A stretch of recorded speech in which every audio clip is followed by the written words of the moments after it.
ইউক্রেনে রাশিয়ার অতর্কিত হামলায় নিহত 11। বিমান হামলা বন্ধে রাশিয়াকে সাময়িক যুদ্ধবিরতির প্রস্তাব জেলেনস্কির। রাশিয়ার চেয়ে ইউক্রেনকে সামলানো বেশি কঠিন হচ্ছে ট্রাম্প। গাজাতে দুর্ভিক্ষ সৃষ্টির পায়তারা ইসরায়েলকে, ইয়েমেনের হুথি নেতার 4 দিনের আলটিমেটাম। পারমাণবিক চুক্তি আলোচনায় ট্রাম্পের কোনো চিঠি পায়নি ইরান। প্রকাশ্যে নিজেকে ইহুদিবাদী ঘোষণা করলেন ট্রুডো। ডোনাল্ড ট্রাম্পের হুঁশিয়ারি, ন্যাটো সদস্যরা যথেষ্ট অর্থ না দিলে সুরক্ষা দেবেন না ট্রাম্প। পারমাণবিক চুক্তি আলোচনায় ট্রাম্পের কোনো চিঠি পায়নি ইরান। মার্কিন প্রেসিডেন্ট ডোনাল্ড ট্রাম্পের কাছ থেকে পারমাণবিক চুক্তির বিষয়ে আলোচনার জন্য ইরান এখনও কোনো চিঠি পায়নি। ইরান দূতাবাসের এক মুখপাত্র গত শুক্রবার এই তথ্য নিশ্চিত করে বলেছেন, আমরা এখন পর্যন্ত এ ধরনের কোনো চিঠি পাইনি। এর আগে ডোনাল্ড ট্রাম্প বলেছিলেন গত বৃহস্পতিবার তিনি ইরানের নেতৃত্বের কাছে দেশটির পারমাণবিক চুক্তি নিয়ে আলোচনার আগ্রহ প্রকাশ করে একটি চিঠি পাঠিয়েছেন। ডোনাল্ড ট্রাম্পের চিঠি পাঠানোর দাবির পরিপ্রেক্ষিতে ইরান দূতাবাসের মুখপাত্র এ মন্তব্য করেছেন। ট্রাম্প বলেছেন, ইরানের সর্বোচ্চ নেতা আলী খামেনিকে ট্রাম্প একটি চিঠি পাঠিয়েছেন। ওই চিঠিতে তেহরানের দ্রুত অগ্রসরমান পারমাণবিক কর্মসূচি নিয়ন্ত্রণের একটি নতুন চুক্তির বিষয়ে আলোচনার আহ্বান জানানো হয়েছে। এদিকে ইরানের উপর কঠোর মার্কিন নিষেধাজ্ঞা বহাল থাকলে দেশটির সঙ্গে পারমাণবিক আলোচনার সম্ভাবনা নাকচ করে দিয়েছেন ইরানের পররাষ্ট্রমন্ত্রী আব্বাস আরাকচি এর সংবাদ সংস্থা এএফপি কে বলেন, যতক্ষণ যুক্তরাষ্ট্র তাদের সর্বোচ্চ চাপের নীতি এবং হুমকি বজায় রাখবে ততক্ষণ পর্যন্ত আমরা তাদের সঙ্গে সরাসরি কোনো আলোচনায় বসবো না। জানুয়ারিতে ক্ষমতায় আসার পর থেকে ডোনাল্ড ট্রাম্প প্রশাসন ইরানের জ্বালানি তেল খাত সহ দেশটির বিরুদ্ধে নিষেধাজ্ঞা আরোপ করছে। সর্বোচ্চ চাপ প্রয়োগের কৌশলের অংশ হিসেবে তারা এই পদক্ষেপ নিয়েছে। গত শুক্রবার ফক্স বিজনেস নিউজে সম্প্রচারিত ডোনাল্ড ট্রাম্পের একটি আংশিক সাক্ষাৎকার থেকে তার ওই মন্তব্যকে তাৎক্ষণিকভাবে তুলে ধরে ইরানের রাষ্ট্রীয় গণমাধ্যম, যদিও এখনো ট্রাম্পের চিঠি পাওয়ার বিষয়টি নিশ্চিত করেনি খামেনির কার্যালয়। ইউক্রেনে রাশিয়ার অতর্কিত হামলা, নিহত 11।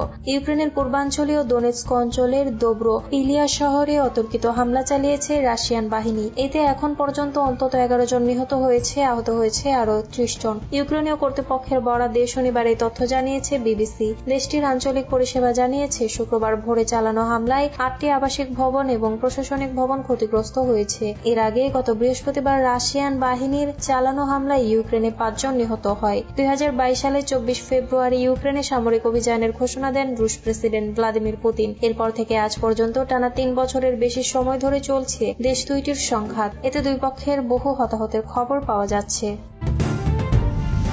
বিমান হামলা বন্ধে রাশিয়াকে সাময়িক যুদ্ধবিরতির প্রস্তাব জেলেনস্কির। বিমান হামলা বন্ধে রাশিয়াকে সাময়িক যুদ্ধবিরতির প্রস্তাব দিয়েছেন ইউক্রেনের প্রেসিডেন্ট ভলোদিমির জেলেনস্কি। ফরাসি বার্তা সংস্থা এএফপি তাদের এক প্রতিবেদনে এই খবর জানিয়েছে। খবরে বলা হয়, ইউক্রেনের বিদ্যুৎ গ্রিডে রাতের বেলা রাশিয়ার বড় ধরনের হামলার পর জেলেনস্কি শুক্রবার বিমান হামলা বন্ধে মস্কোকে আবারও একটি সাময়িক যুদ্ধবিরতির প্রস্তাব দেন। কিয়েভ থেকে বার্তা সংস্থা এএফপি জানায়, সামাজিক যোগাযোগ মাধ্যমে এক পোস্টে জেলেনস্কি ক্ষেপণাস্ত্র, দূরপাল্লার ড্রোন ও বোমার ব্যবহার নিষিদ্ধ করে আকাশে নিরাপত্তার আহ্বান জানিয়েছেন। এছাড়া সত্যিকার স্বাভাবিক নৌ চলাচল নিশ্চিতে সমুদ্রেও নিরাপত্তার আহ্বান জানিয়েছেন তিনি।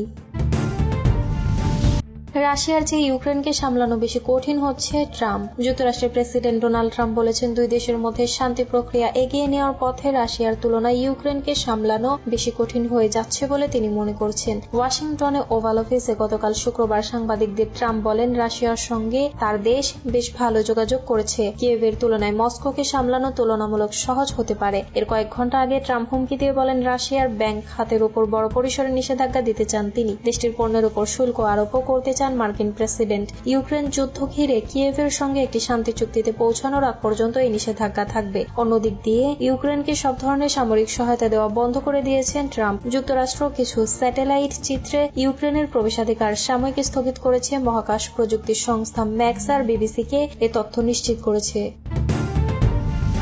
ইসরায়েলকে ইয়েমেনের হুথি নেতার 4 দিনের আলটিমেটাম। ইয়েমেনের হুথি আনসারুল্লাহ নেতা আব্দুল মালিক আল হুথি হুঁশিয়ারি উচ্চারণ করে বলেছেন, আগামী 4 দিনের মধ্যে গাজায় মানবীয় ত্রাণের বহর প্রবেশের অনুমতি না দিলে লোহিত সাগরে ইসরায়েল বিরোধী সামরিক অভিযান আবার শুরু করা হবে। গত 1 মার্চে গাজা যুদ্ধবিরতি 42 দিন ব্যাপী প্রথম ধাপের মেয়াদ শেষ হয়, কিন্তু দ্বিতীয় ধাপের ব্যাপারে প্রাথমিক সমঝোতায় যা বলা হয়েছিল তা উল্টে দিয়ে ইহুদিবাদী ইসরায়েল নতুন নতুন দাবি উত্থাপন করায় তা মেনে নেয়নি হামাস। ফলে যুদ্ধবিরতি দ্বিতীয় ধাপ এখনো শুরু করা যায়নি, কিন্তু তেল আবিব তার আবদার মেনে নিতে হামাসকে বাধ্য করার জন্য গাজা উপত্যকায় মানবিক ত্রাণবাহী ট্রাকের প্রবেশ সম্পূর্ণ বন্ধ করে দিয়েছে। এ অবস্থায় আব্দুল মালিক আল হুথি শুক্রবার রাতে টেলিভিশনে সম্প্রচারিত এক ভাষণে তেল আবিবকে হুঁশিয়ারি দিয়ে বলেন, 4 দিনের মধ্যে গাজার প্রবেশ পথগুলো খুলে না দিলে লোহিত সাগর দিয়ে ইসরায়েলের কোনো জাহাজ চলতে দেওয়া হবে না। তিনি বলেন, গাজায় ত্রাণবাহী ট্রাকের প্রবেশ বন্ধ করে দেওয়ার মাধ্যমে এই উপত্যকায় আবার দুর্ভিক্ষ ফিরিয়ে আনার প্রচেষ্টা ইয়েমেনের চেয়ে বেশি দেখবে না। ইয়েমেনে হুথির নেতা বলেন, ইহুদিবাদী ইসরায়েল যুদ্ধবিরতিতে দেওয়া প্রতিশ্রুতি বাস্তবায়নে মারাত্মক গড়িমসি করেছে। তিনি বলেন, গাজাবাসীর খাবার আটকে দেওয়ার পাশাপাশি আহত ফিলিস্তিনিদের উন্নত চিকিৎসার জন্য গাজার বাইরে যেতেও বাধা দিচ্ছে তেল আবিব, যা গভীর উদ্বেগ সৃষ্টি করেছে। ন্যাটো সদস্যরা যথেষ্ট অর্থ না দিলে সুরক্ষা দেবেন না ট্রাম্প। পশ্চিমা সামরিক জোট ন্যাটোর মিত্রদের রক্ষা করতে চান না যুক্তরাষ্ট্রের প্রেসিডেন্ট ডোনাল্ড ট্রাম্প। গতকাল বৃহস্পতিবার ওয়াশিংটনের মিত্রদের সুরক্ষায় তার ইচ্ছা নিয়ে সংশয় প্রকাশ করেন তিনি। ট্রাম্প বলেন, নিজের প্রতিরক্ষায় ন্যাটো সদস্যরা যদি যথেষ্ট অর্থ ব্যয় না করে তবে তিনি তাদের সুরক্ষা দেবেন না। ওয়াশিংটনে ওভাল অফিসে সাংবাদিকদের ট্রাম্প বলেন, এটা সাধারণ বোধের বিষয়, তাই না? ট্রাম্প আরো বলেন, তারা যদি অর্থ না দেয় আমি তাদের সুরক্ষা দিতে যাব না, আমি তাদের সুরক্ষা দিতে যাব না। ট্রাম্প বলেন, তিনি বছরের পর বছর এই দৃষ্টিভঙ্গি পোষণ করে আসছেন এবং আগের মেয়াদে প্রেসিডেন্ট থাকাকালে ন্যাটো মিত্রদের তিনি এটা জানিয়েছিলেন। এই প্রচেষ্টার কারণে 75 বছরের পুরনো ট্রান্স আটলান্টিক জোটের অন্য সদস্যরা আরো বেশি ব্যয় করতে উৎসাহিত হয়েছেন। তবে এখনো তা যথেষ্ট নয়, তাদের আরো অর্থ ব্যয় করতে হবে। ন্যাটো জোটের কেন্দ্রবিন্দুতে একটি পারস্পরিক সহায়তার ধারা রয়েছে। মিত্র ভূখণ্ডে সোভিয়েত আক্রমণের ঝুঁকি মোকাবেলার প্রাথমিক লক্ষ্য নিয়ে 1949 সালে গঠিত হয়েছিল এই জোট। ট্রাম্পের মন্তব্য, ইউরোপ থেকে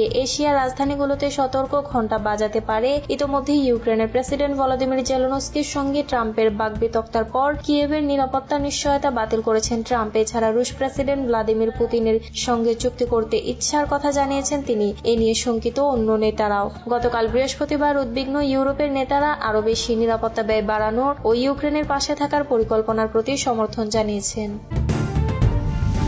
প্রকাশ্যে নিজেকে ইহুদিবাদী ঘোষণা করলেন ট্রুডো। নিজেকে প্রকাশ্যে ইহুদিবাদী ঘোষণা করেছেন কানাডার প্রধানমন্ত্রী জাস্টিন ট্রুডো। সেই সঙ্গে তিনি বলেছেন, কানাডার কারোরই নিজেকে ইহুদিবাদী হিসেবে চিহ্নিত করতে ভয় পাওয়া উচিত নয়। স্থানীয় সময়ে বৃহস্পতিবার জাতীয় ইহুদি বিদেশিতা মোকাবেলা ফোরামে এক বক্তৃতায় একথা বলেন ট্রুডো। এ সময় জাস্টিন ট্রুডো বলেন, ইহুদিবাদী শব্দটি ইহুদি জনগণের অধিকারে বিশ্বাসী। ক্রমবর্ধমান ইহুদি বিদেশের প্রতি ক্রমবর্ধমান সাধারণ উদাসীনতা বা এমনকি যুক্তিসঙ্গতিকরণ স্বাভাবিক নয়। কানাডার প্রধানমন্ত্রীর দাবি, জায়োনিস্ট শব্দটি ক্রমবর্ধমানভাবে একটি নিন্দনীয় বিষয় হিসেবে প্রচার করা হচ্ছে, যদিও এর অর্থ ইহুদি জনগণের সকল মানুষের মতো তাদের নিজস্ব ভবিষ্যৎ নির্ধারণের অধিকারে বিশ্বাস করা। এরপর ট্রুডো নিজেকে জায়োনিস্ট হিসেবে পরিচয় করিয়ে দিয়ে বলেন, কানাডার কারোরই নিজেকে জায়োনিস্ট বলতে ভয় পাওয়া উচিত নয়।